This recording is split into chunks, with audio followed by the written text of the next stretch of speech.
¿Por cuál estilo votan? ¿Por cuál? ¿Por cuál camino van?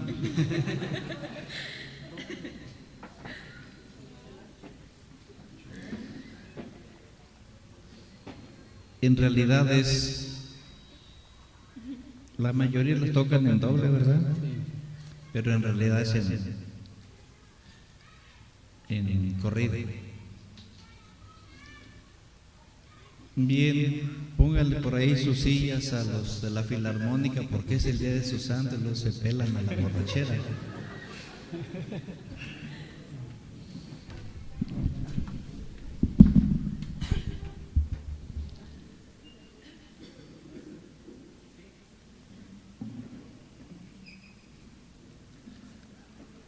Siéntense un momento.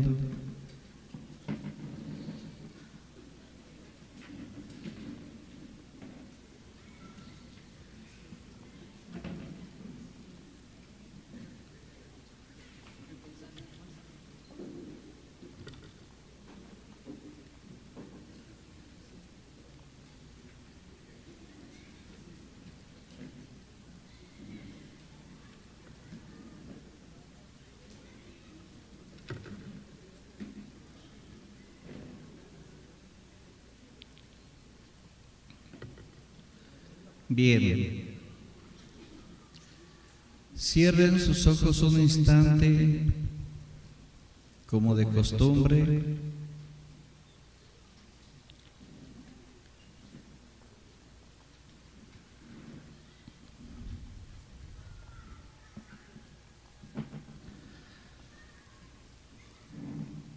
Ya ábranlos, ya es suficiente preparación. Ahora, levanten sus manos las personas que vienen por primera vez. Ayúdenme con sus ojos a ver cuántas manos son. Bien, se supone que estamos solitos. Se supone que no hay de primera vez. Significa que nos vamos a dar vuelo.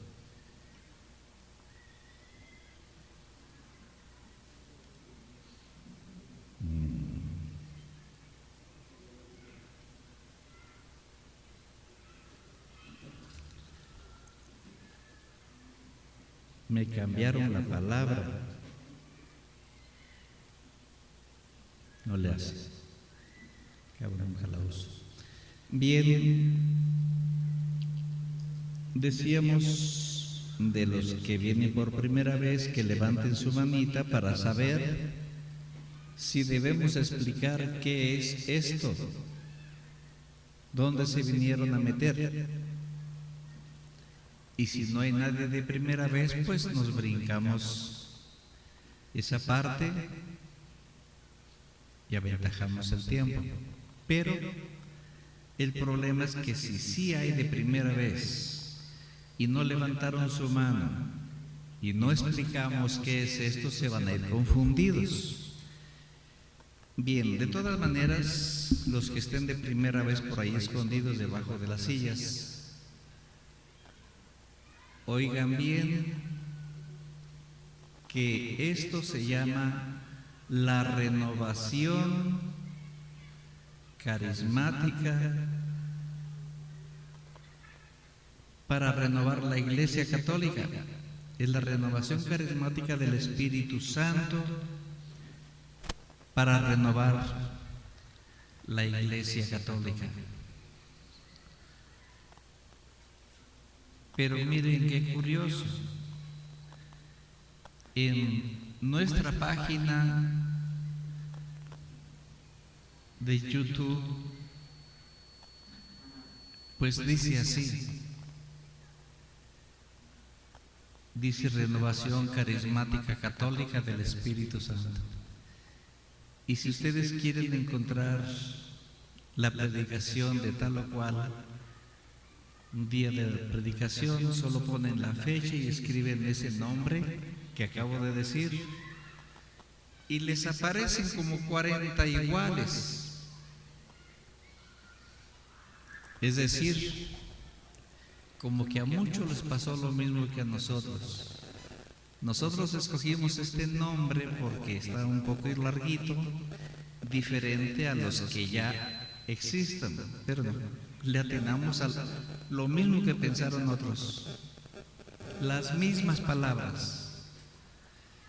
Y de esa manera ustedes van a caer con predicadores de la renovación de las parroquias.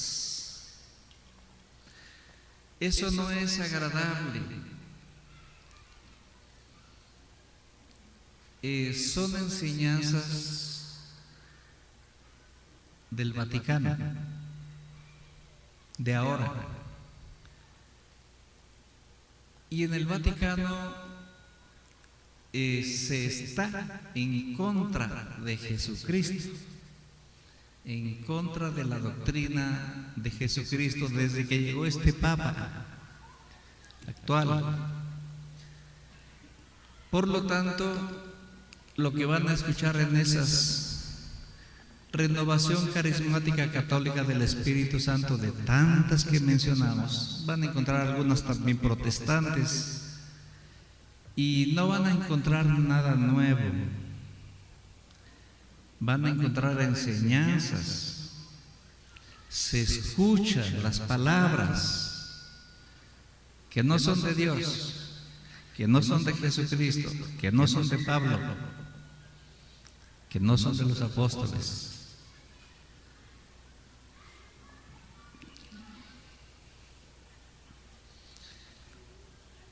Ellos se quedaron con esa renovación cuando intentaron destruir esta, nacida en 1960. Ya expliqué cómo nació. Para 1958 el Papa Juan XXIII estaba siendo electo Papa. Es un nombre incorrecto, pero estaba intentando iniciar a rescatar, oigan bien, a rescatar la Iglesia católica. Rescatar. ¿Cómo la iba a rescatar? ¿De qué? ¿O por qué? Porque él, como enviado de Dios, él sí era un enviado de Dios, no como los anteriores. Sabía que la doctrina que emana del Vaticano rumbo a los seminarios y de los seminarios a los pueblos está contaminada. Está contaminada. 2 o 3 palabras son de Dios y la mayoría no son de Dios. Todo estaba preparado desde más del 1900 atrás para destruir a la Iglesia Católica. Por Iglesia Católica, tengo que decir por los que están por ahí escondidillos que no levantaron su mano, por Iglesia Católica no comprendan las parroquias, las catedrales, las capillas. La Iglesia es la gente. Las catedrales son los recintos, nada más. Y si el plan era destruir a la Iglesia, es que pensaban destruirlos a ustedes. ¿Y nos iban a matar? Sí. ¿Y nuestros hijos iban a quedar huérfanos? No. Entonces, los iban a matar espiritualmente. Los iban a matar en la fe, en la creencia de lo que les han enseñado. Y que de esa fe que les han enseñado, pues es ahí donde entra el problema. de lo que hay que restaurar, rescatar, para regresar lo que se llama Iglesia Católica a la doctrina de Jesucristo, porque no está.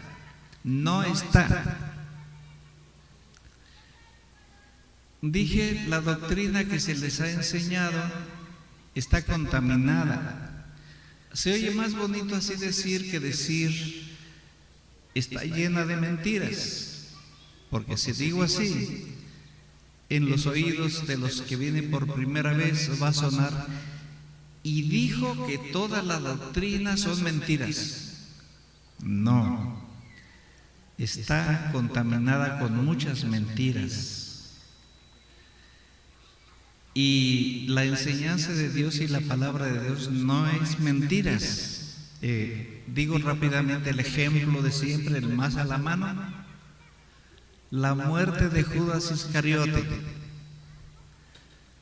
Digo para los que no saben, en el libro de Mateo capítulo 27, ahí dice que Judas Iscariote, arrepentido, se ahorcó. Se enrolló una rama por el cuello y se colgó de un lazo y se ahorcó. Más adelante, en el libro de Hechos de los Apóstoles, dice que Judas Iscariote, arrepentido, se aventó de cabeza a un barranco y que allá explotó entre las piedras, que cayeron las tripas unas en las ramas, los sesos entre las zarzas. Y bueno, sobra decir que una de estas dos muertes es falsa, ¿sí o no? Pues sí, porque entiendan que mentiras hay millones, pero verdades no hay dos, verdades solo hay una. Entonces, aquí estamos viendo una mentira en el libro sagrado que dijeron que es infalible.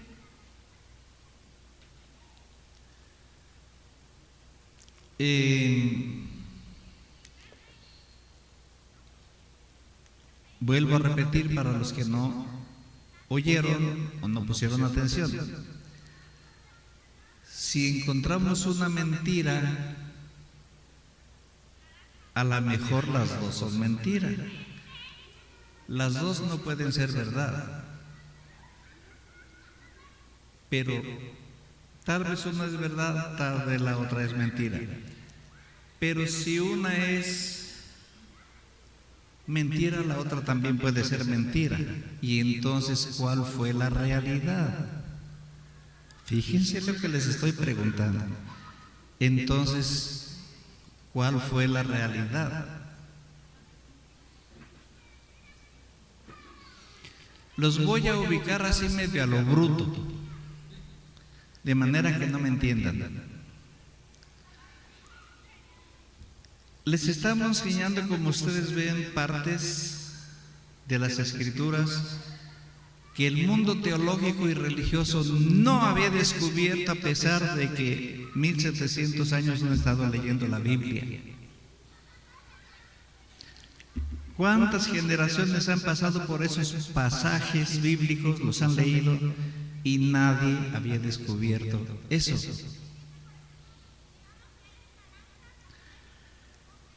Y la cuestión es que cuando fue nombrado Papa, como Juan 23, entre una de sus modificaciones, como la libertad religiosa, dijo que vamos a rescatar la Iglesia Católica, la vamos a restaurar, la vamos a renovar, la vamos a asegurar para que no vuelva a caer. Está caída, está en el suelo. tiene 2000 años en el suelo. Desde antes de que la agarrara el emperador Constantino, hace 1700 años, ya estaba en el suelo. A ver, aclaremos eso, porque muchos predicadores sostienen que todas las sectas van cayendo, se desbaratan, porque no eran nada, no eran obra de Dios. Sin embargo, la Iglesia Católica siempre ha permanecido de pie. Nunca ha caído.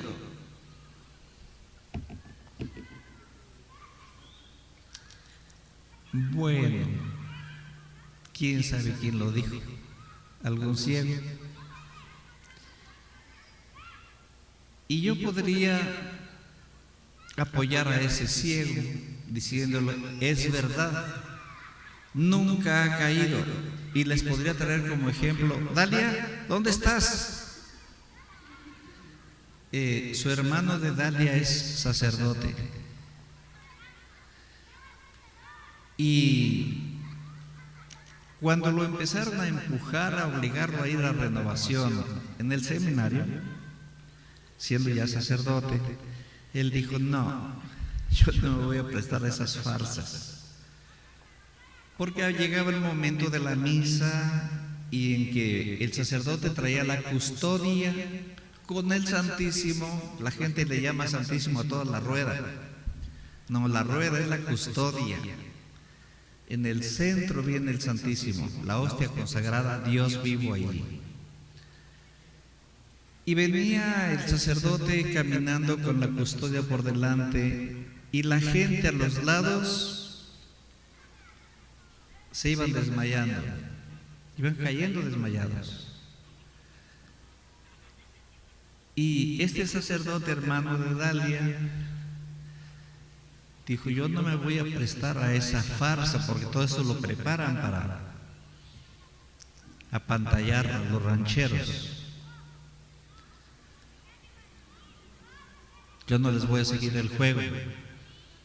Ya, confórmense con que vine. Yo no me voy a dejar caer. Dice él mismo que cuando estaba pensando todo eso, no se daba cuenta que ya tenía rato tirado también en el suelo.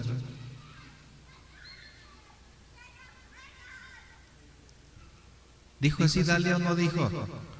Así dijo.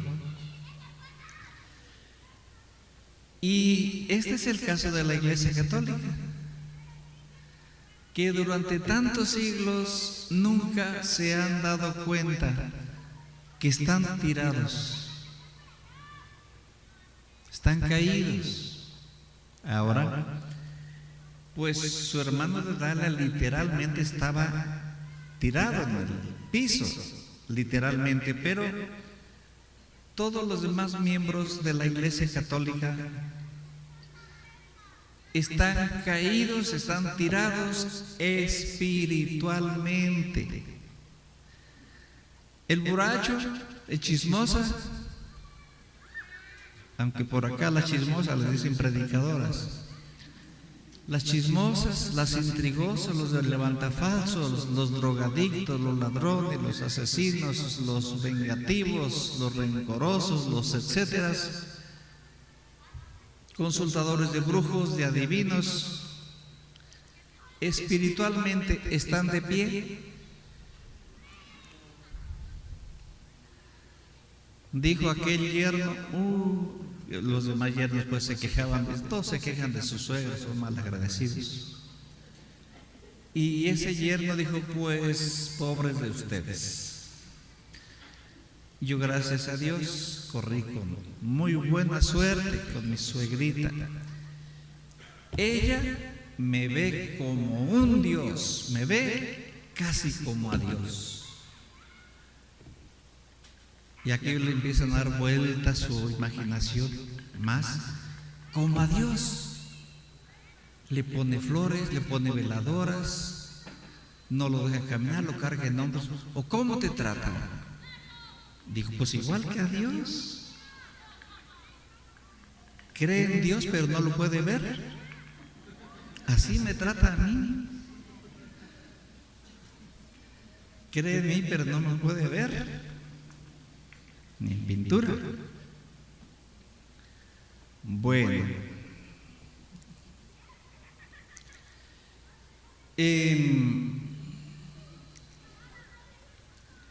viviendo de esta manera espiritualmente, y esto es en todo el mundo, la iglesia está en el suelo. El mismo Dios le dijo a Francisco de Asís, al que destinó para que levantara su iglesia en ese tiempo,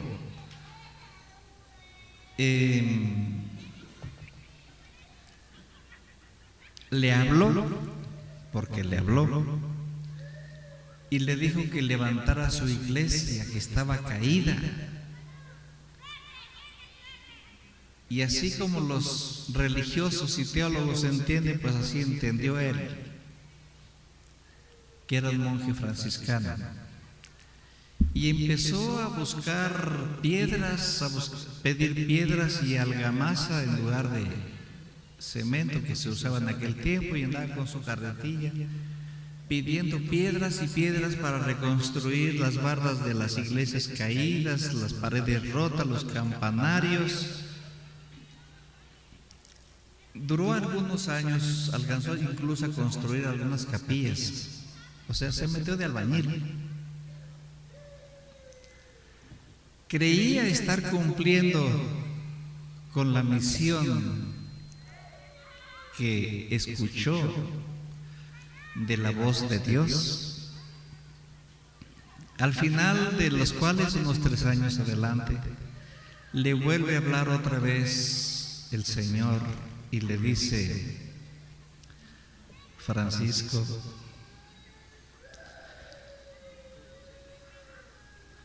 te pedí que levantaras mi iglesia. Eso he estado haciendo, Señor. Mira qué bonitos campanarios, mira qué bonitas paredes. Francisco, tú has de ser de la Renovación de Uruapan, de Guanajuato. Dijo: no, Francisco, esos son edificios, esa no es mi iglesia. Mi iglesia es la gente que está caída por su forma de vivir. Levántala. Y aquí hay que marcar detalles, no solo en Pablo, que Francisco no fue a un seminario para prepararse para la palabra de Dios, para poder levantar a la gente espiritualmente. Piensan que me están escuchando, ¿verdad? No, solo me están oyendo. Pero vamos a arreglar eso. ¿Por qué digo que piensan que fue al seminario a recibir preparación de la palabra de Dios para poder levantar con palabra de Dios a los caídos? ¿Por qué piensan? Ni piensan. Ni piensan. Bien. Obviamente no iba a asistir a un seminario. ¿Por qué? Porque por causa de los sacerdotes que aprendieron en todos los seminarios, con la doctrina que ahí les enseñaron, y esa doctrina transmitían al pueblo en las misas, la iglesia estaba caída, porque escuchaban muchas doctrinas que no son de Dios, y los que escuchan doctrinas que no son de Dios no encuentran una conversión, no. Entonces a Francisco no lo iba a enviar al seminario, iba a ser cosa de lo mismo. ¿A dónde más había que mandarlo? ¿Había algún lugar más donde ir?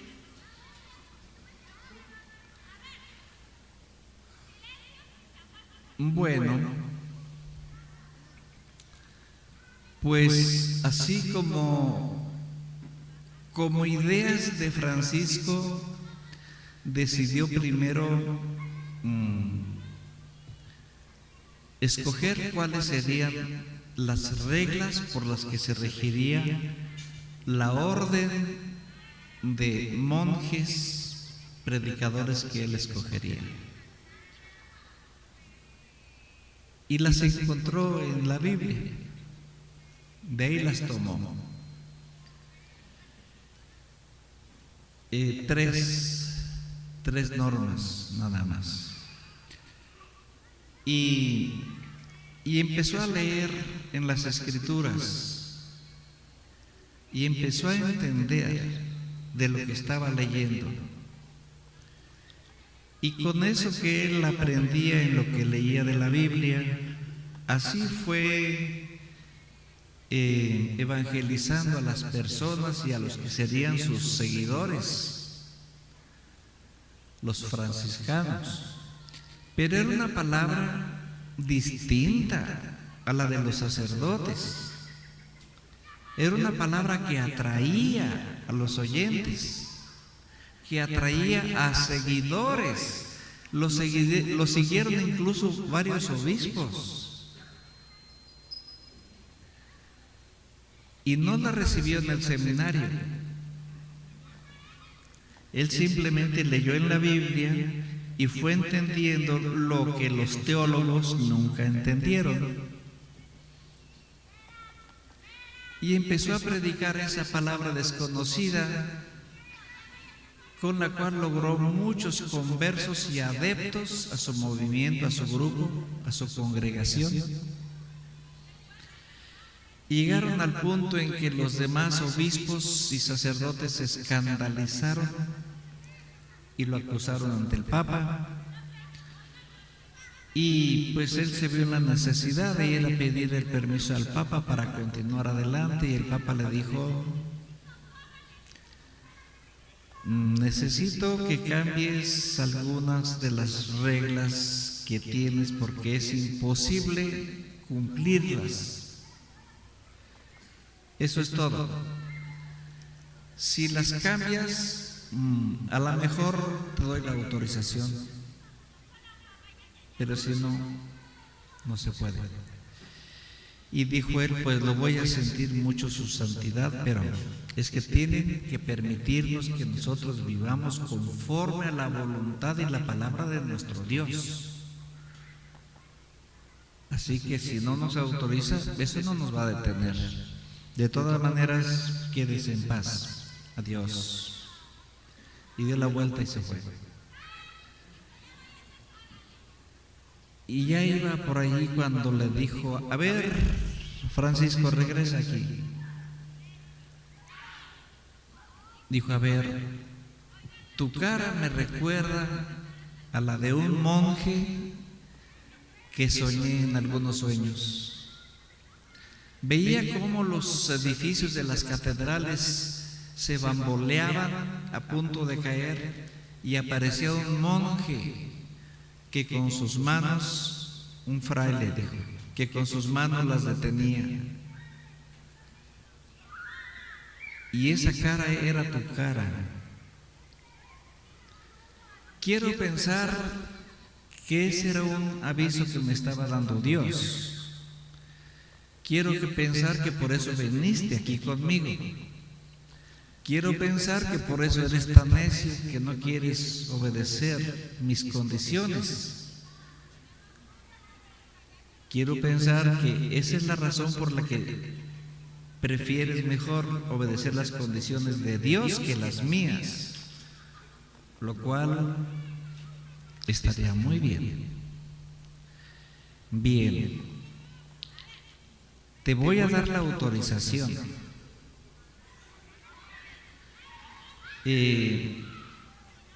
Solo espero pues que los frutos que ustedes den con esa clase de predicación sea positivo para todos, pero también sea un ejemplo para todos nosotros. Así que ve con Dios. Y salió. Pero aquí no vimos al humilde Francisco, ¿verdad que no? ¿Verdad que no? Es que para ser un líder de esos se tiene que tener carácter. Para cuando hay que enfrentarse a un todopoderoso que no es más que carne y huesos, que ahora está y mañana se lo están comiendo los gusanos. Y ese tal, en este entendido que estoy diciendo, no nos va a apartar del verdadero Dios, no nos va a apartar de la voluntad del verdadero Dios. Ahora hará su berrinche, pero yo prefiero quedar mal con él que con Dios. Así que yo sigo con el mandato de mi Dios. Se saca el carácter ante la personalidad que sea, porque primero tienes que agradar a Dios, hacer su voluntad. Viniste a hacer su voluntad. Pero si por 3 prohibiciones o obstáculos que te pone el hombre vas a obedecer al hombre y desobedecer a Dios, no sirves. No sirves. Esa clase de aparente rebeldía de Francisco ante su santidad, al que nadie le contradice, se llama la santa rebeldía. La santa rebeldía. Es como acá cuando están cabeceando ya por ahí a las 11, están en el santo sueño, dijo aquí en la Biblia. No se les puede perturbar. Bien, pues algo sucedió. Creo que los convertidos fueron todos los que lo siguieron. Pero pues sucedió que en uno de sus viajes, siendo todavía joven, uno de sus viajes a Tierra Santa a entrevistarse con un sultán para tratar de, ¿cómo se dice? Tratar de llevarlo a una conversión. Yo no sé si ustedes saben cómo son los sultanes y cómo son sus ejércitos. No saben, ¿verdad? Ustedes no han salido del rancho, ¿verdad que no saben? Y van a llegar a la casa diciendo, nos habló de unos perros, como el sultán. Bueno, ¿cómo? Sí, con la espada. Y el sultán le contradijo algo sobre su Dios, porque la prueba de que su Dios no era el verdadero, fíjense, la prueba de que su Dios no era el verdadero eran los católicos, que viven desordenadamente. No respetan a ese Dios que le está platicando él. No les importa lo que él piense. Cada quien hace lo que le da su gana. Humilla y maltrata y mata y se venga y todo el etcétera. Y no respeta a Dios. Y Dios no los aplasta, entonces no me vengas a hablar de tu Dios. Yo te hablaría de mi Dios, Alá. Pero obviamente no saldremos de acuerdo. Mira, Francisco, ¿cómo sabremos? Pues aquí está toda mi gente. Que tu Dios es el Dios verdadero. Dices tú y digo yo que mi Dios es el verdadero, Alá. Y dijo Francisco, pues vamos a probar. Escoge a uno de tus hombres, si quieres el más cercano a ti, y que enciendan 2 hogueras ahí enfrente. Y vamos a entrar los 2 a esa hoguera. si tu Dios Alá es el verdadero, el único que vive,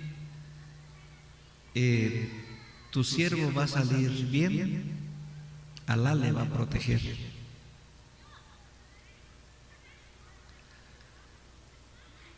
Pero si no es, y yo voy a entrar en mi hoguera, y si mi Dios es el verdadero, me va a proteger, voy a salir bien. Y si no, pues también me voy a achicharrar, y el tuyo saldrá bien. Enciéndalas, dijo el sultán. Encendieron las dos hogueras y listo, empezamos. Y allá va caminando junto con Francisco, uno allá, otro acá. Y Francisco resuelto, sin ningún temor, y el otro iba como los que van a misa a San Juan de los Conejos, ¿no los han visto? Van bailando, pero dan un pasito para adelante y dos para atrás, y otro para adelante y dos para atrás, así iba mientras que Francisco iba resuelto a meterse a la hoguera. Llegando a la hoguera y no se detenía, el sultán lo detuvo, le dijo: detente, detente, detente, Francisco, no entres. Dijo: no es necesario que te sacrifiques.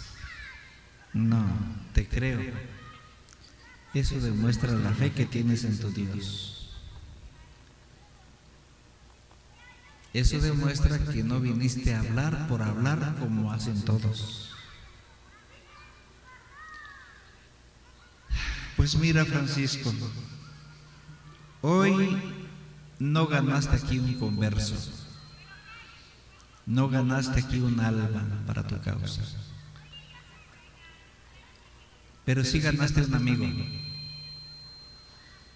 En adelante aquí tienes un buen amigo. Y ya se fue Francisco y aprovechó para quedarse por ahí. Había guerra y se quedó para ayudar a atender a los heridos. Cuando regresó de aquella tierra del Medio Oriente a donde estaba su monasterio, el que se fue a la villa, cuando regresó, ya sus discípulos, sus fieles discípulos, le habían cambiado todo, y hasta se habían nombrado jefes del monasterio. Ya ellos mandaban. Y de aquellos 3 preceptos por los que ellos se guiarían, que era la pobreza, la castidad, la humildad, no había nada. Tenían muchas riquezas ya en todo el monasterio, y muchos lujos, y en la mesa pues ellos tenían que ir a conseguir comida. Cuando estaba Francisco, todos los días salían a buscar comida casa por casa, pero les daban los desperdicios, pero no las querían para ellos, querían siempre para ir a llevarles a mucha gente que había y que no tenía de dónde comer. Y a ellos aprovechaban de ahí, tomaban un poquito, unas 5 hamburguesas cada quien, unas 2 cocas de 3 litros, pues para pasar el hambre, engañar al estómago, pues. Y lo demás se lo daban a los pobres. No, estos señoritos ya tenían ahí la mesa con toda clase de manjares y hasta un lechón al pastor. ¿Qué es un lechón? Entonces no tenía nada de eso. Es decir, todos los preceptos de Francisco al suelo. Y ya no mandaba él ahí, mandaban ellos. Golpe de estado.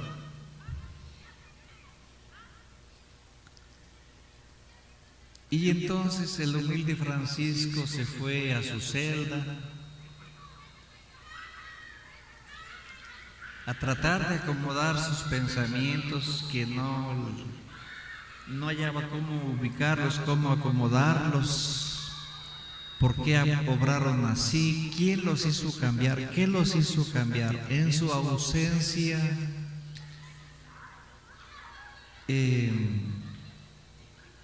¿cómo comprenderlos? No hay manera, pero aquí me queda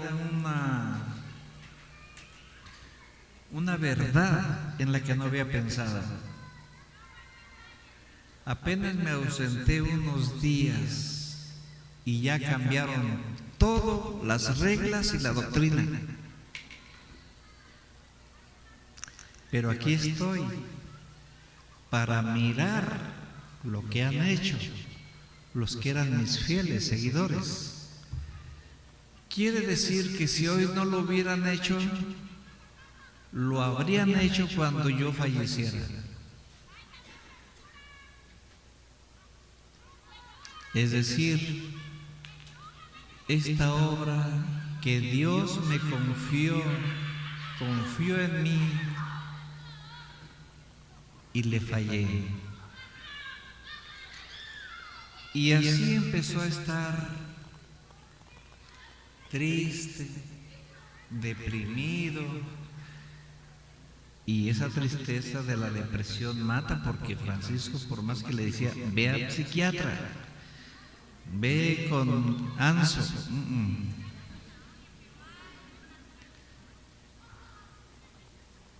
y de eso murió.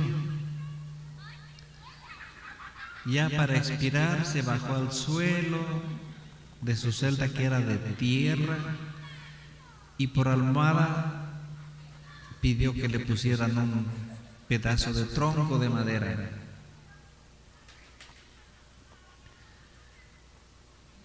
Por supuesto, tienen que pensar en esta muerte de Francisco y en esta cabecera de madera, para cuando vuelvan a recordar otra vez al de la urna de cristal con engarzaduras de oro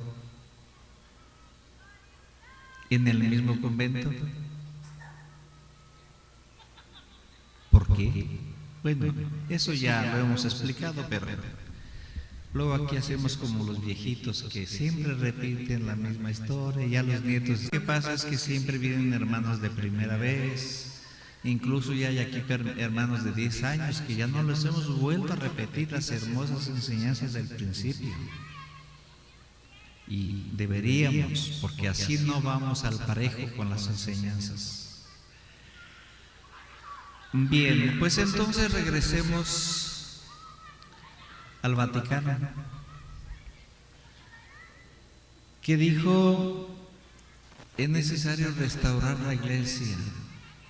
Para que yo llegue a este punto de explicación, tengo que explicarles desde el año 325 del Concilio de Nicea. Ahí nació la Iglesia católica, apostólica y romana,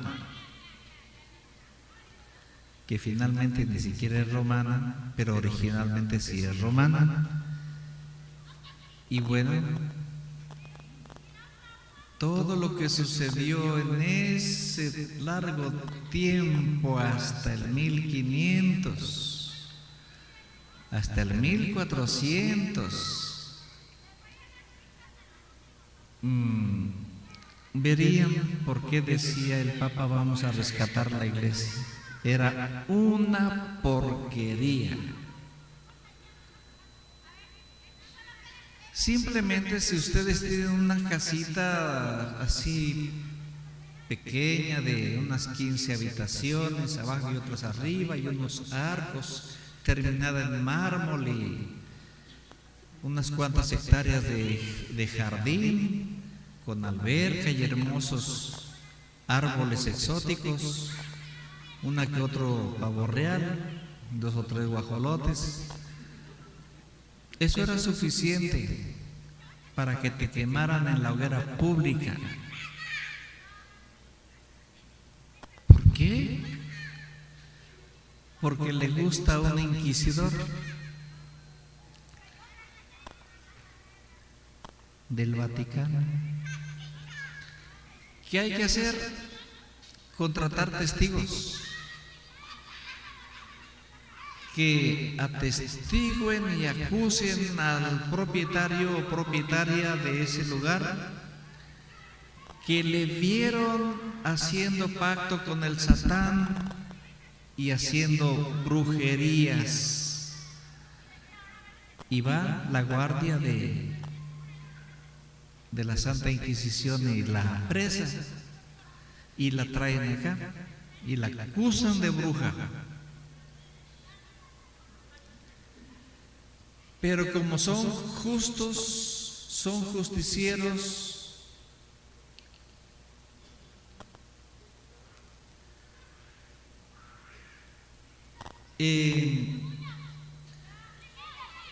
le van a decir: mira, hay dos formas. Podemos tener misericordia de ti o no, pero eso depende de ti. Si confiesas por tu voluntad que tienes pacto con el Satán, que realizas aquelarres y brujerías de las que te acusan, haremos tu muerte rápida. Pero si niegas y niegas y niegas, vas a ir a los potros de tortura. Eran unas máquinas de tortura terribles, muy terribles. Tenían aquel triángulo filoso, así como caballete, muy filudo de aquí. Ahí sentaban a las mujeres, se rebanaban por la mitad. Estaba el Red Bull, el toro loco. Era un toro de metal, hueco de adentro, con una puerta por un lado. Ahí metían a la acusada, cerraban la puerta del toro y le ponían fuego lumbre por debajo de la panza. Y ya cuando empezaba a echar humo por las narices, quiere decir que ya la justiciada ya está al carbón. Imagínense todo lo que fue sufriendo ahí en el comal. Nuestra santa. Pero lo hacían en el nombre de Jesucristo. Era para expiar sus pecados. En otros casos, como siguen siendo justos y misericordiosos los miembros de la Santa Inquisición, pues entonces van a tomar declaración al acusado o acusada. Este se va a negar y le van a decir bien. Entonces existía ¿cómo se llama? La prueba del bolígrafo. La prueba del bolígrafo consistía en poner un fierro largo, gruesecito de la punta, a calentar al rojo vivo. Y con ese se sabía, era el bolígrafo, si estaba diciendo mentira o estaba mintiendo. Una vez que está calentado al rojo vivo, le destapan el torso. Los que no sepan qué quiere decir torso, es el lomo. Los que no sepan qué es el lomo, porque eso solo lo tienen los burros y los puercos, entonces la espalda o el torso de frente, y aquel fierro así al rojo vivo le decían al acusado o a la acusada: si este fierro no te causa ningún daño, es que eres inocente y quedas libre. Pero si este fierro te quema, es que eres culpable. ¿Sí se dan cuenta? A esto le llamaban la prueba de la bruja. ya están atentos, imaginándose la escena. Pero ya se les olvidó que estamos hablando de nuestra iglesia. Era nuestra iglesia. Ok, pero entonces ustedes pueden defenderse. Pueden recurrir al gobierno español, que era el que mandaba aquí.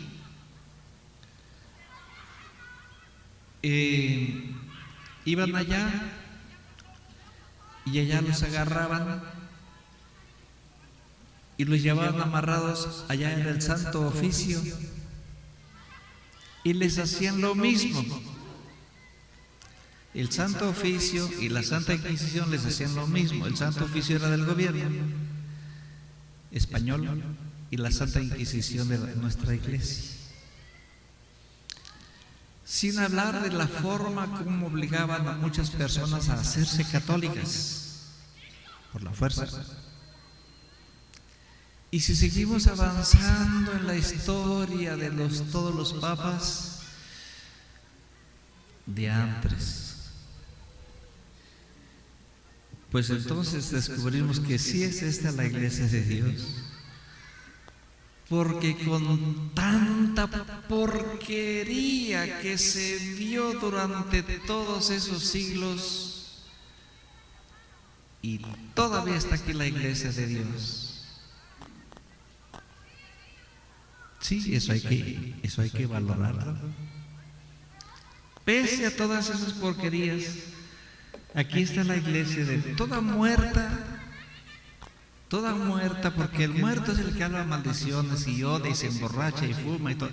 Esos son muertos. No les duele nada. Está muerta la iglesia, caída y muerta. Los difuntos son otros. Bueno, ya no sigo más por allí porque hay la historia. Los que le interesen, búsquenla. Además, ahí tiene el Google. Ya no tienen que ir a las bibliotecas. Y se darán cuenta hasta dónde hemos avanzado, hasta dónde estamos como iglesia. ¿Y qué creen? Ahora ya vienen los dirigentes de nuestra iglesia a aplastarnos como iglesia. Sí. Y lo peor es que está escrito aquí, en las profecías. Y ahora es el tiempo. Ya en algunos lugares como Escocia inició la persecución religiosa. Ya no es necesario que estés predicando. Ya basta con que estés en tu propia casa. Si estás por ahí, por dentro, la puerta abierta, y solo con que estés con tu cabeza inclinada y tus manos así, o así, o en tus piernas, pero con tu cabeza inclinada, entra por ti a la cárcel, porque estabas orando, ni siquiera predicando, y ni siquiera oían lo que estabas diciendo. Pero la postura que tenías para ello es de oración. A la cárcel actualmente. Es decir, llegaron sí los tiempos que dice aquí.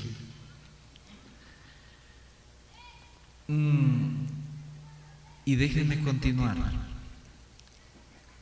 1958, entonces Dios mandó a este discípulo para que llegara a ser nombrado cardenal y de esa manera tuviera oportunidad de ser electo en un cónclave y llegar a ser papa y llegar a ocupar, a sentarse en la silla de Pedro, ¿cierto? Al ser nombrado papa no se puede sentar en la silla de Pedro. ¿Por qué? ¿Por qué?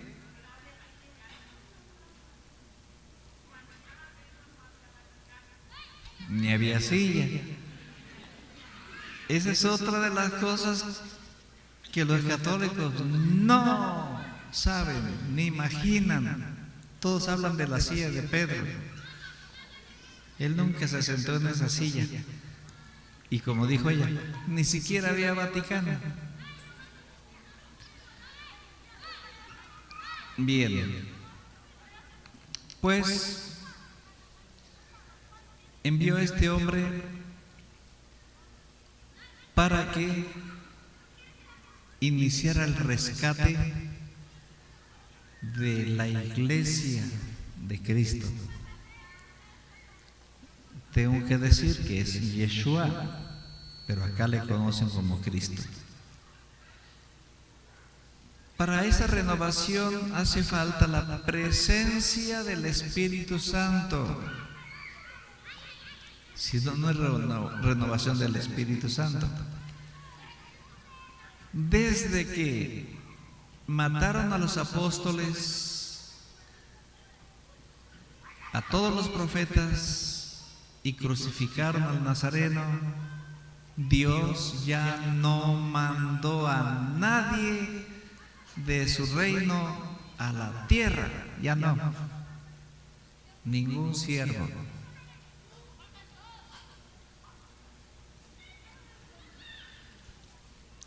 Pero hacía falta el Espíritu Santo.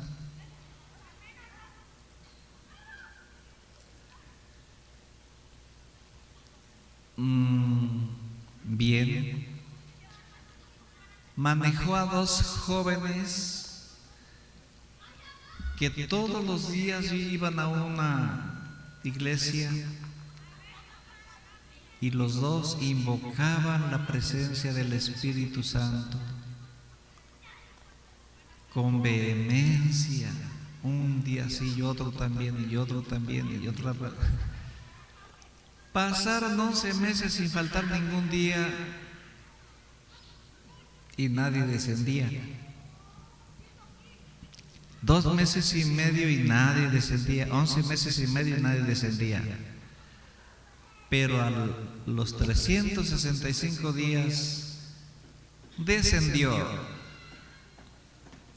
Y empezaron aquellos jóvenes a hablar en lenguas y a tener diferentes carismas.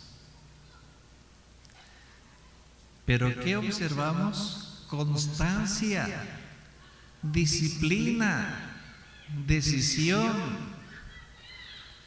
Tienes que tener alma de perro chato. ¿Qué dije? ¿Qué dije? Es que los perros chatos son así, de que agarran, no sueltan. Bueno, me pasé. Y pues los jóvenes se fueron, sentían que iban flotando entre nubes. Se lo comentaron a sus amigos, parientes. Como que no es fácil de creer, pero por lo que se les veía en la cara, en sus palabras, en sus ojos, el júbilo, dijeron: vamos a ver. Fueron 10 personas y aquellos jóvenes volvieron a hacer la invocación que hacían siempre. Y de nuevo descendió el Espíritu de Dios y envió espíritus de Él sobre cada uno de los presentes y también les dio carismas y don de lenguas.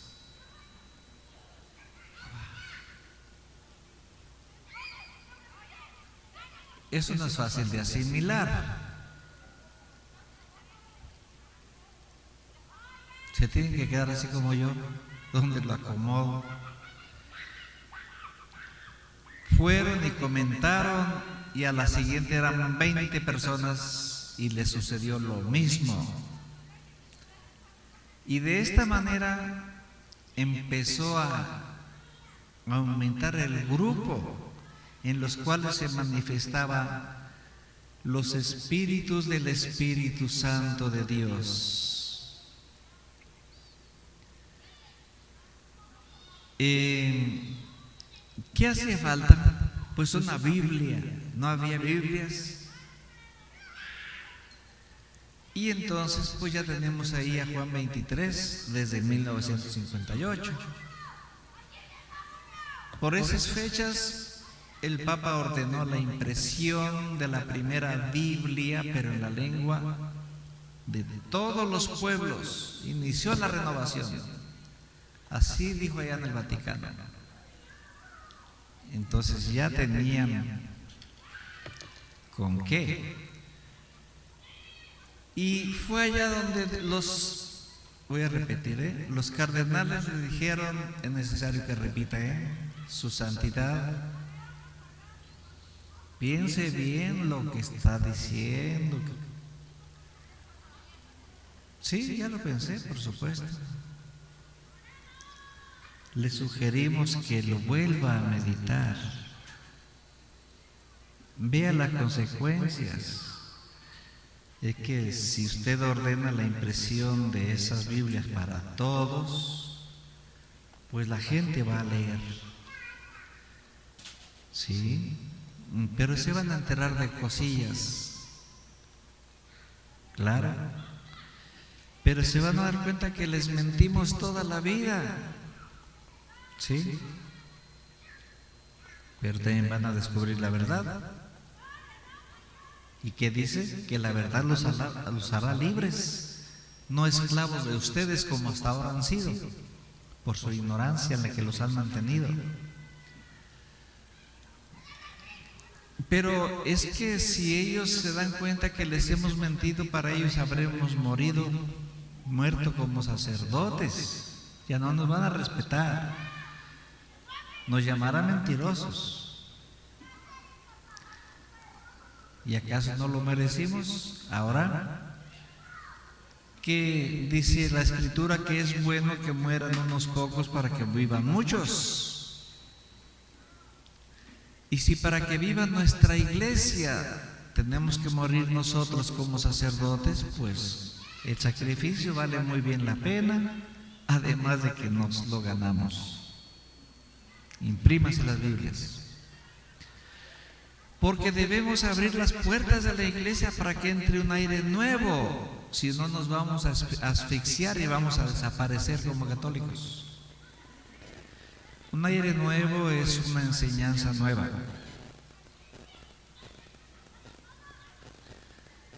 Y vamos a rescatar nuestra iglesia. La vamos a reedificar.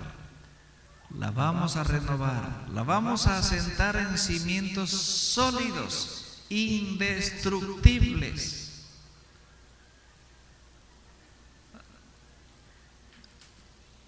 Su santidad, ¿y dónde venden de esos que no se pueden destruir? Esos cimientos van a ser la verdad. La verdad no se puede destruir jamás. Sobre esos cimientos la vamos a renovar. Y aquí estamos ahora. Llegamos a este punto en que ciertas palabras se las hemos ocultado. Son palabras que ellos añadieron, que no son doctrina de Dios, que con esas palabras pretendieron a poner tanto a Dios como a algún apóstol como debiluchos, como cobardes, que afortunadamente no les resultó porque nadie los ha visto como tal cosa. Y así fue que le pensamos para explicarles lo de Pedro caminando sobre las aguas. ¿Recuerdan? Todos los católicos tienen bien metido en su cabeza, hasta el tuétano, que Pedro sí caminó y dudó y se sumió y gritó pidiendo auxilio al Nazareno, que lo salvara. ¿Están bien creídos de eso?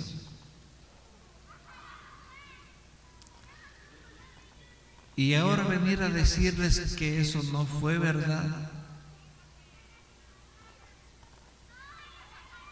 Ya les explicamos por qué.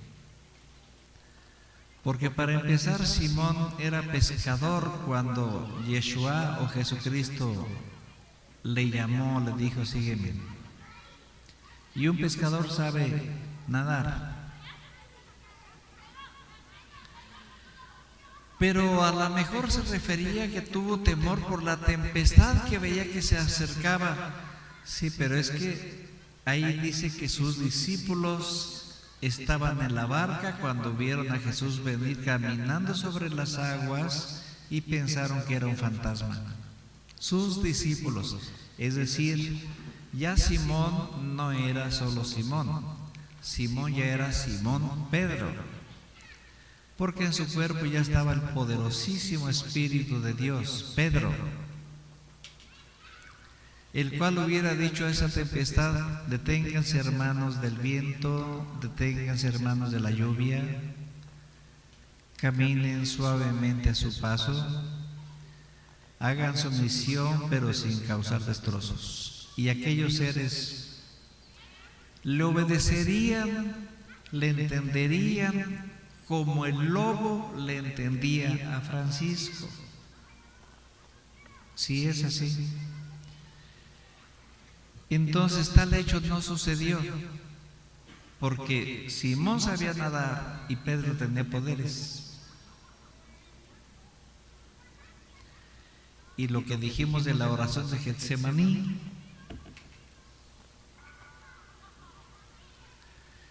está en el libro de Mateo, pero Mateo estaba dormido allá abajo,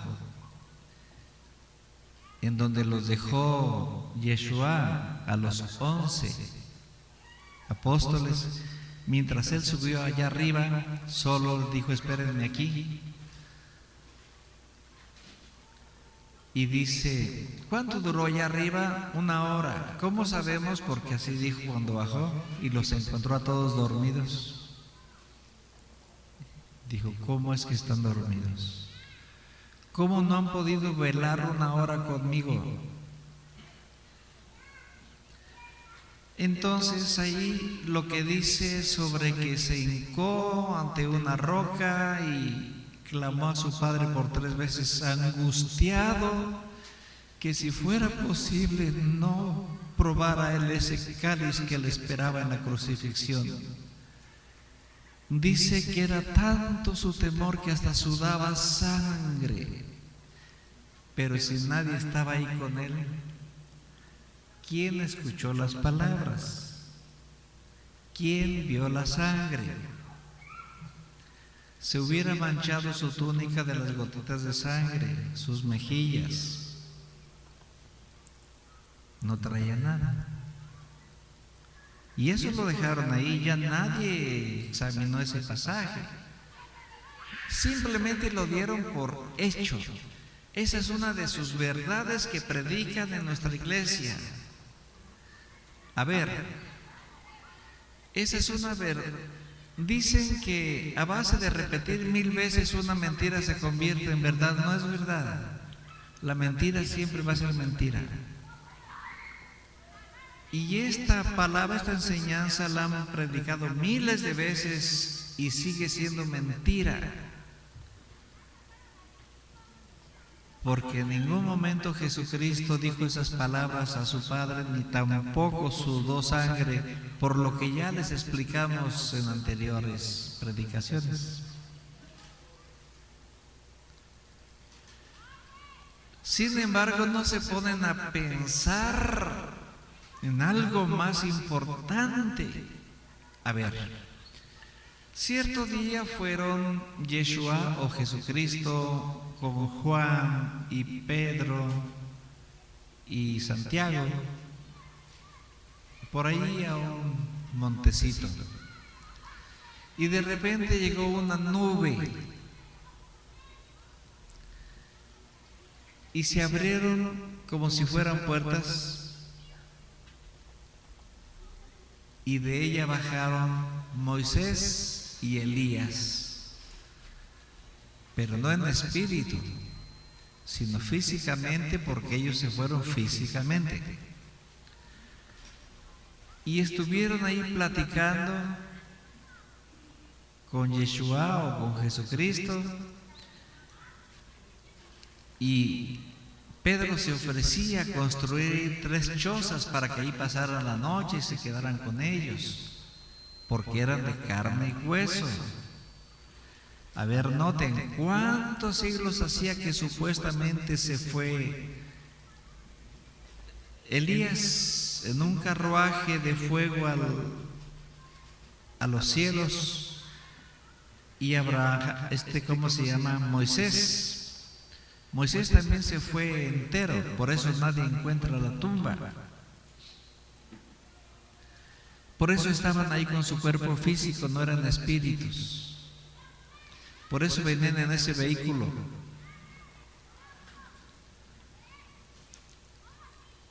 Terminada la conversación, ¿de qué hablarían?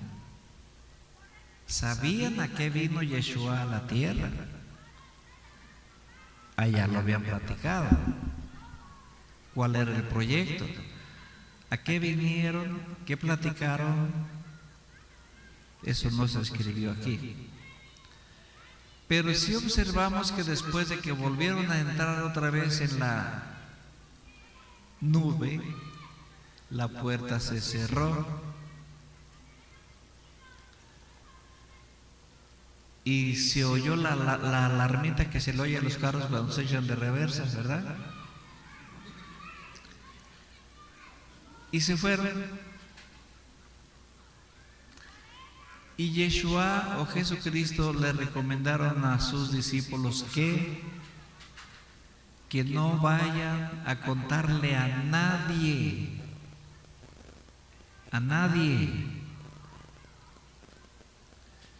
qué fue lo que se habló, que les pidió que lo guardaran en secreto. Bien, pero ahí fue ante 3 discípulos. Allá en Getsemaní se subió él solo. Allá no quiso testigos.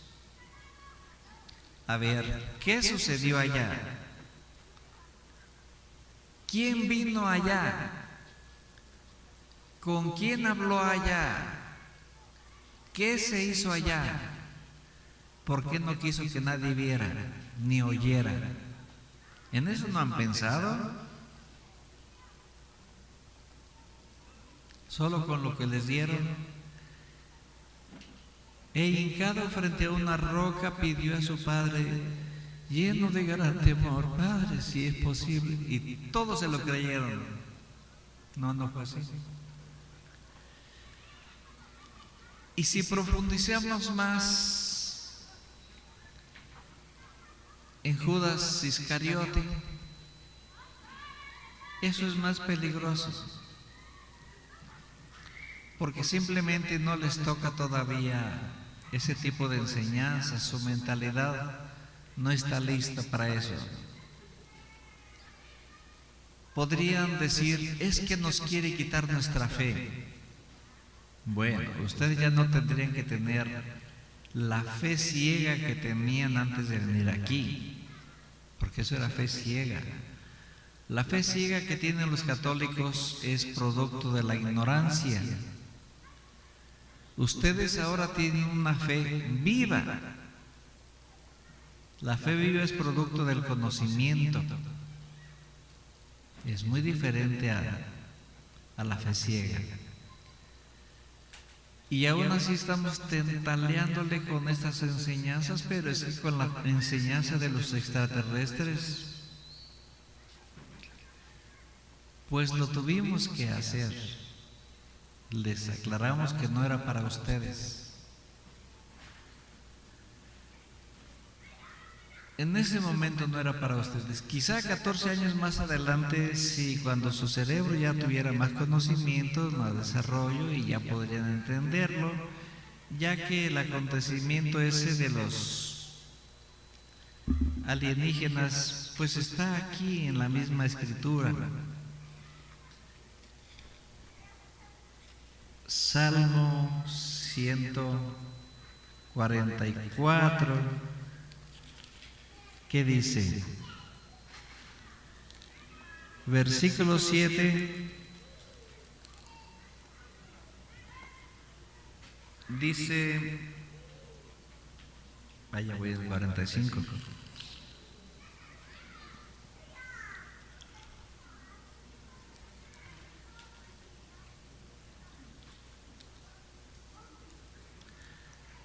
Versículo 7 dice, David, el rey David, tiende tus manos desde lo alto, líbrame de la multitud de las aguas y de la mano de los alienígenas, cuya boca habla dolosamente mentiras y cuya diestra es diestra de perfidia, de daño, de muerte. Y más abajo vuelve a repetir, quiere decir que aquí David y su gente tenían problemas. No se trataba de una nave que venía por ahí y pasaba, no, aquí estamos hablando de que los estaban atacando. Aquí se está entendiendo que ellos ya no podían. Es que ustedes le leen muy por encima, muy ligeramente. Aquí se entiende que ellos ya no podían con los extraterrestres y estaban clamando ayuda a Dios. En la tierra, como que en ese tiempo no había quien pudiera con los alienígenas y acudían por ayuda a Dios. Y como todavía no llegábamos a esta parte, pues ahí estuvo el problema. Los alienígenas ya estaban en sus casas. A media madrugada los veían en su habitación, haciéndoles cosas con unos fierros, sacándoles líquidos, sacándoles hormonas, sacándoles cosas que ellos necesitaban sin anestesiarlos. Solamente luego les borraban el recuerdo y se iban. Se podían entrar con todo y nave a su habitación. Y era en todo el mundo, a todas horas del día. Es decir, imposible esperarnos hasta de aquí a 14 años que ya les pudiéramos hablar de eso. No, porque ya estaban aquí.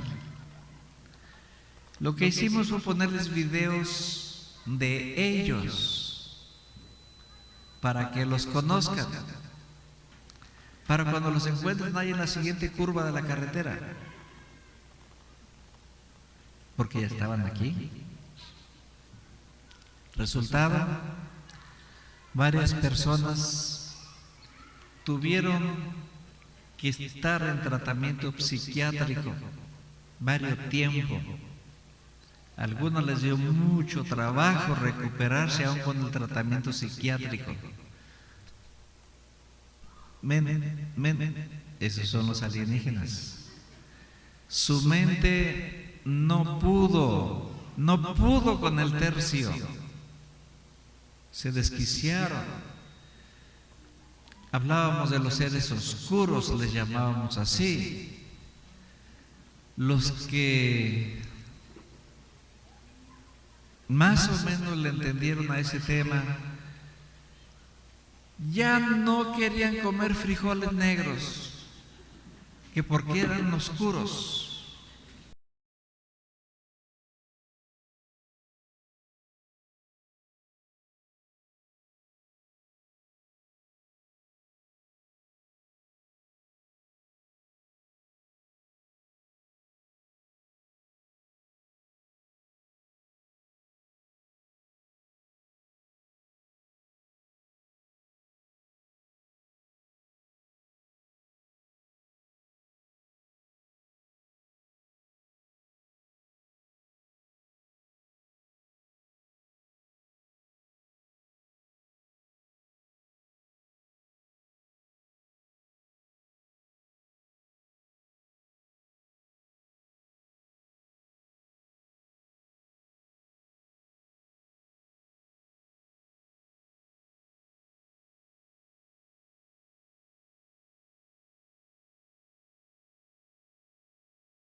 Quítenlas todas. Solo dejen estos 4, los 4 evangelios que ahora conocemos. 596 los echaron a la basura. Es decir, los escribas del emperador se dieron vuelo. Entonces aquí encontramos mucha palabra que no es de Dios. Y eso nada más hablando del Nuevo Testamento, para caer en la Iglesia Católica. Y ya que si le entramos al Antiguo Testamento, pues hay mucho material para ver cuánta cosa no es de Dios y por qué en la Iglesia judía no se predica la palabra de Dios, se predica la palabra del Satán. Ay, voy María Purísima, ¿y esa cuál es?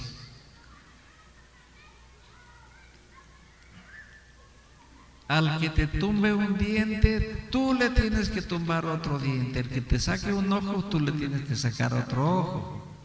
¿Sí o no? El que te quiebre un hueso, tú le tienes que quebrar otro hueso. El que te haga una herida, tú le tienes que hacer otra. Y el que te haga un mal, tú le tienes que hacer otro mal igual. Esa es más o menos la doctrina que se da en esa iglesia. ¿Eso es palabra de Dios? No, claro que no. Entonces había que empezar a pregonar la doctrina de la verdad fuera de esa iglesia judía, fuera de ahí, en los campos, en las casas donde se pudiera, que la escuchara el que quisiera escucharla. Y así se formó lo que hoy, primero eran los originales, la iglesia primitiva,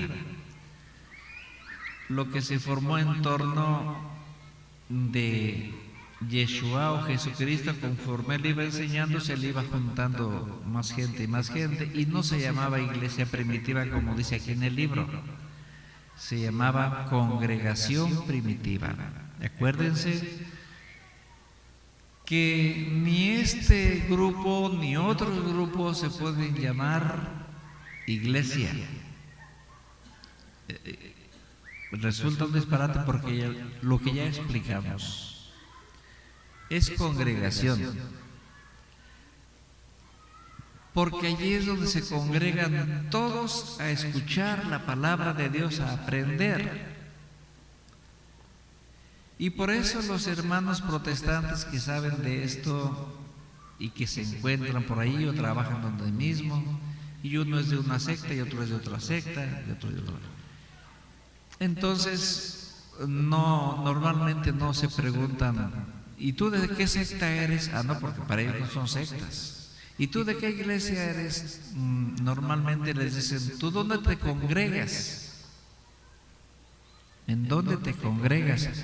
En la iglesia de las Asambleas de Dios. ¿Y tú en cuál iglesia te congregas? En aquella del Rancho Grande, allá donde vivías tú también.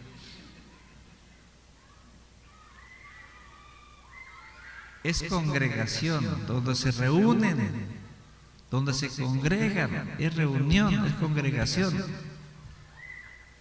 Ahora vean la palabra. ¿Y tú dónde te iglesias? ¿Dónde qué? ¿Dónde te iglesias? ¿No, verdad? Bueno. Y viene entonces la parte esta fellita que no les toca todavía, que no están preparados para estas enseñanzas que se va avanzando de poco en poco. Es decir, tú vas a una secundaria y de la secundaria no puedes desarrollar nada en primero de universidad, en primer semestre, porque no tienes las bases que se te dan en la preparatoria. fracasas, no entiendes nada de lo que te expliquen ahí. ¿Oíste bien? No entiendes nada de lo que te expliquen, porque te faltan las bases de la preparatoria.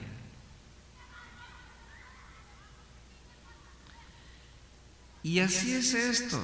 Ocupaban ustedes más enseñanzas para hablarles del crucificado, de la oración de Getsemaní, del que le dijo a Judas, lo que vas a hacer, hazlo ya.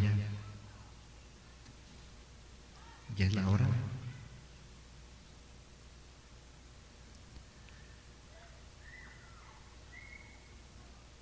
Todo eso no han entendido nadie, porque Roma se los volteó de otro modo.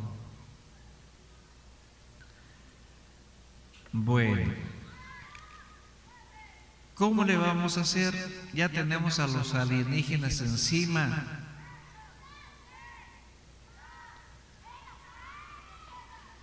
Y si no les prevenimos contra ellos, se los van a tragar. A ver,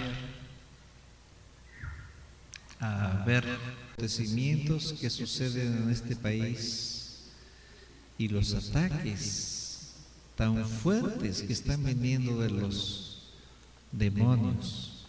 Y sin embargo, gracias a nuestro Padre el Eterno, yo soy el que soy, estamos aquí en su presencia,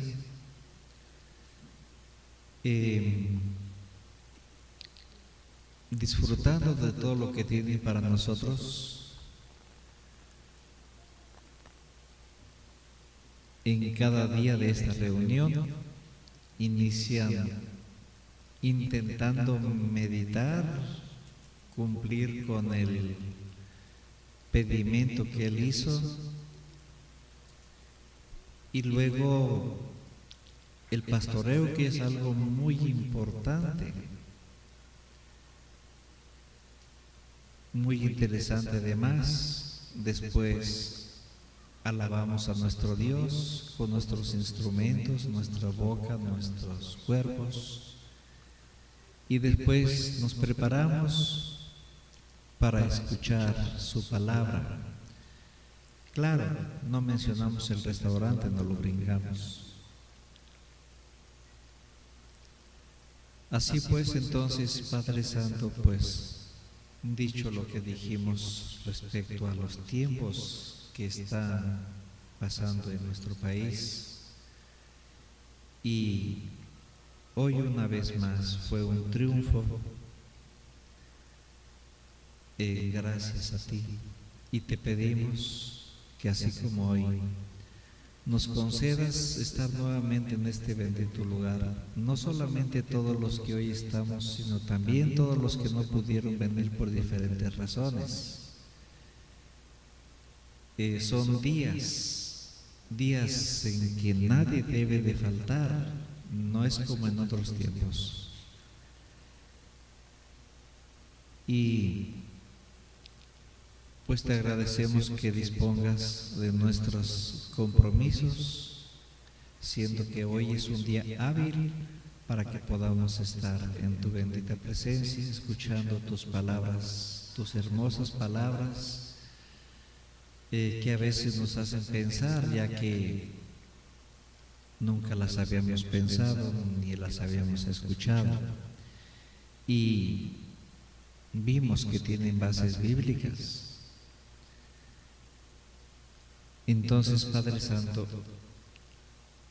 esto es muy hermoso, y pese a los tiempos amenazantes, nos concediste estar aquí. Por eso te pedimos que nos concedas seguir estando, no solamente la próxima vez de la reunión aquí, sino todas las veces por venir, o todas las veces que vienen, y nunca tengamos que faltar porque alguien nos ponga alguna traba. ¿Qué traba puede haber que tú no puedas romper, destruir? ¿Quién como Dios? Entonces, confiados en ti. Aquí estaremos el siguiente día de la reunión y los siguientes y siguientes días más.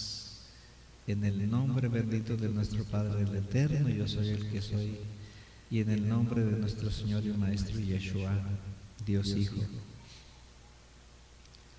Ahora, Padre Santo, te agradecemos porque te llevaste de nuestros cuerpos las enfermedades desde en la mañana, el cansancio. Te rogamos que soples tu aliento santo sobre nuestros cuerpos físicos para que se lleven el cansancio físico y que nos des tu bendición y que bendigas también nuestras fuentes de trabajo, el fruto de nuestro trabajo, que bendigas también nuestros corrales, nuestros ganados, nuestros sembradíos, que bendigas el salario de los que somos asalariados.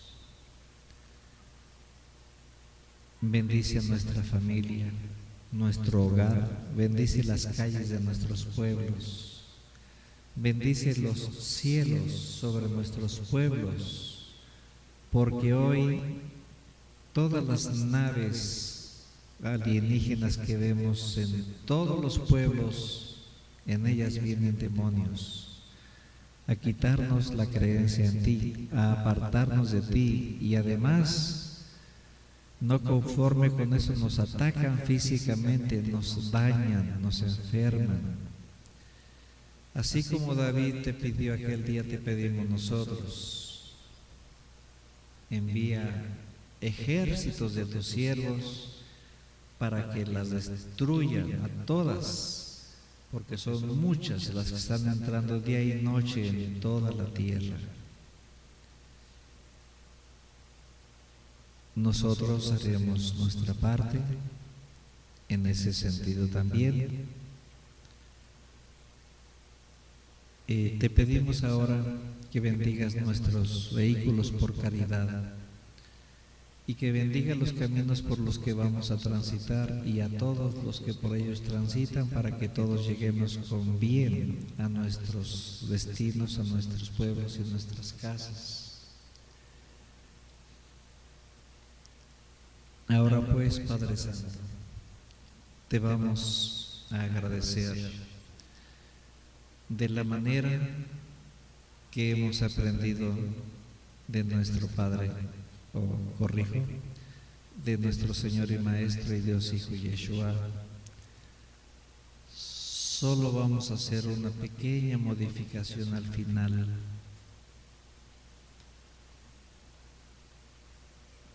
Padre nuestro, Padre mío, que estás en tu reino,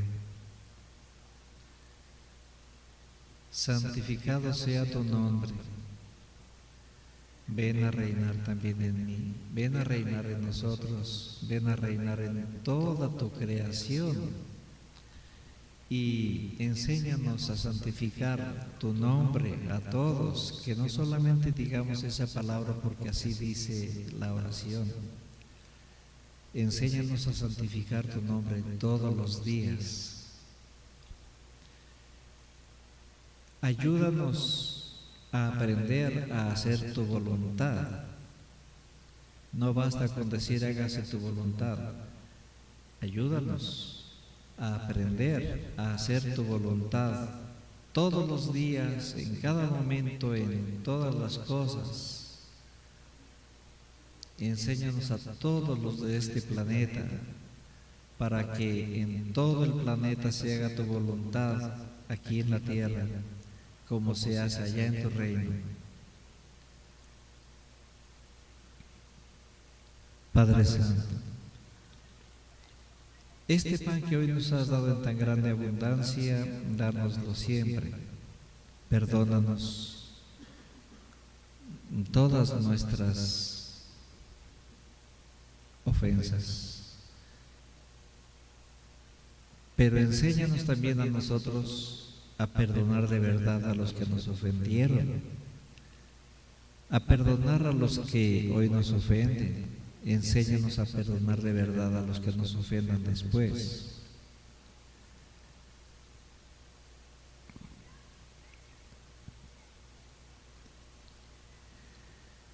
Y durante cada prueba de las que hemos escuchado que están viniendo,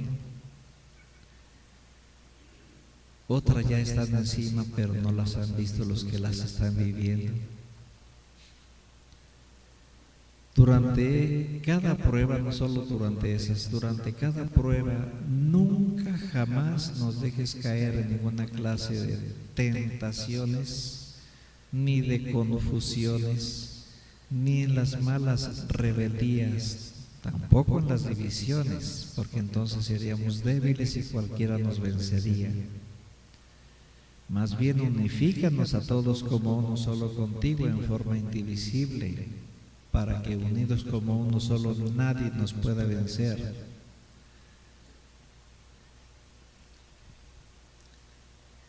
Y líbranos y protégenos de todo aquello que nosotros aún no podemos librarnos ni protegernos. Líbranos pues de todo mal, que así sea. Santa María, Madre de Dios Hijo y Madre de nosotros, ruega por nosotros en este momento, en cada momento de nuestra vida futura, pero sobre todo a la hora de nuestra muerte física de los que aún han de desencarnar, para que les ayudes en aquel momento de esa transición y los recibas después de ella, para que todos aquellos hijos e hijas tuyos que ya como espíritu aún lleven clavados en sus cuerpos los implantes de los seres oscuros, se los quites, destruyas los implantes y a tus hijos e hijas les lleves a donde les toca ir a cada uno. De antemano por todo eso también te agradecemos. Gloria a Dios, Padre, yo soy el que soy, el verdadero. Gloria a Dios, Hijo Yeshua. Gloria a Dios, Espíritu Santo. Padre eterno, yo soy el que soy. Te rogamos que como era en el principio, mucho antes de lo que llaman el diluvio universal, cuando todas las personas vivían miles de años, cuando nadie se enfermaba, cuando todos se respetaban entre sí, cuando todos te respetaban así, por eso vivían así y por eso vivían tanto, que así como eran aquellos tiempos, que así vuelva a ser otra vez, desde ahora, para siempre.